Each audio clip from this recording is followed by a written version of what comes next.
Shalom, selamat pagi saya ucapkan kepada kita semua. Kita bersyukur pagi hari ini kita dapat merenungkan kebenaran firman Tuhan dimanapun kita berada, yang ada di rumah, di gereja, dan di mana-mana.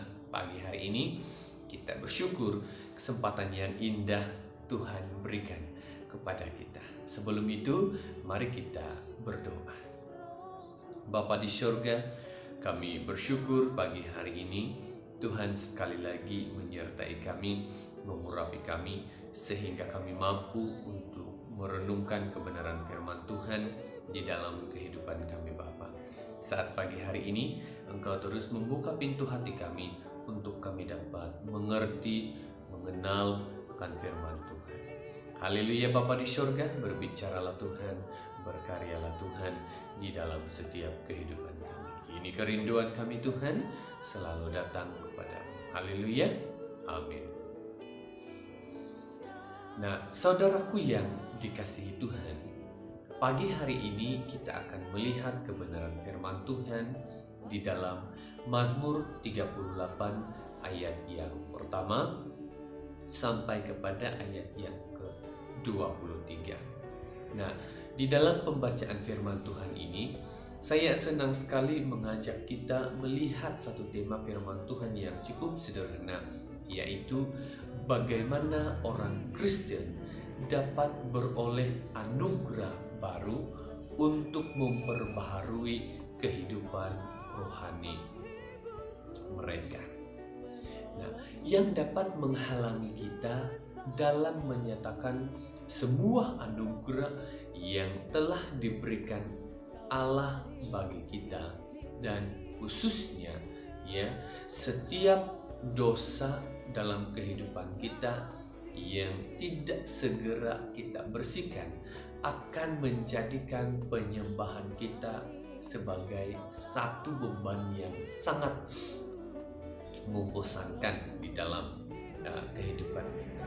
Nah, hal yang membawa kemuliaan bagi Allah adalah kerendahan hatinya, sukacitanya terhadap dosa, sukacita dan kerelaannya dalam jalan Allah, kasihnya serta penyangkalan dirinya. Apakah kita dapat menghasilkan buah dalam hal-hal sedemikian, bahkan di usia lanjut kelak? Kita dapat melihat di dalam 2 Petrus 1 ayat yang ke-8. Dan kita dapat menguji diri kita sendiri dengan merenungkan hal-hal sebagai berikut. Yang pertama, apakah kita mempunyai rohani yang baik terhadap firman Tuhan dan memiliki pengalaman tentang anugerah Allah? Ada sebahagian orang yang mendengar khotbah semata-mata demi mendapatkan pembenaran atau pikiran mereka sendiri.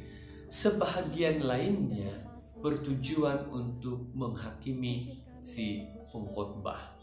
Hanya sebahagian kecil dari kita yang benar-benar mempersiapkan diri untuk menerima firman Tuhan di dalam hati kita. Ketika usia kita semakin tua, secara alami kita akan kehilangan sebahagian besar selera makan kita. Kita mengatakan bahwa rasa makanan ini sudah tidak sedap seperti ketika kita masih muda-muda dahulu. Namun sesungguhnya diri kitalah yang sedang mengalami perubahan, bukan makanan-makanan tersebut. Demikian pula halnya dengan firman Tuhan yang dikatakan oleh pemazmur, lebih manis daripada madu, bahkan madu yang berasal dari tetesan sarang lebah. Di dalam Mazmur 19 ayat yang ke-11, jika kita sedang lapar, kita akan menemukan kemanisan teguran yang paling pahit sekalipun, kita akan merasa tetap senang dan kita tetap merasa kebaikan Tuhan di dalam kehidupan.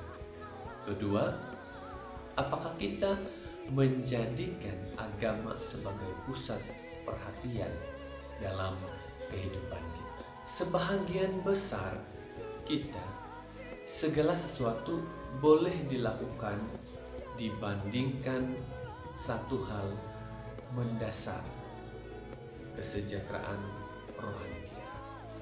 Jika kita terus-menerus disibukkan oleh hal-hal duniawi, hanya sekali saja memikirkan realiti rohani, itu merupakan tanda yang jelas betapa kita telah membiarkan kehidupan rohani kita ini rusak.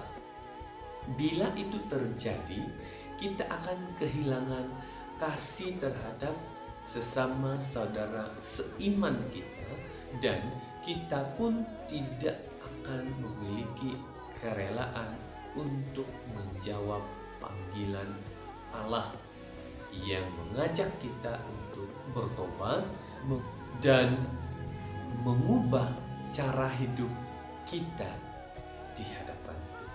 Haleluya. Firman Tuhan hanya sampai di sini. Tuhan memberkati. Mari kita berdoa. Bapa, terima kasih. Kami bersyukur pagi hari ini Engkau sekali lagi mengajar kami tentang firman Tuhan, agar hidup rohani kami tetap menjadi yang sempurna di hadapan Tuhan. Anugerah yang Engkau berikan kepada kami percaya semua itu menjadi berkat bagi kami, menjadi kekuatan bagi kami, sehingga kami dimampukan untuk menjalani kehidupan yang penuh mencabar hari ini. Ya Bapa di surga, terima kasih Tuhan. Berbicaralah, berkaryalah kepada seluruh jemaat-Mu yang mendengar dimanapun mereka berada. Haleluya, amin.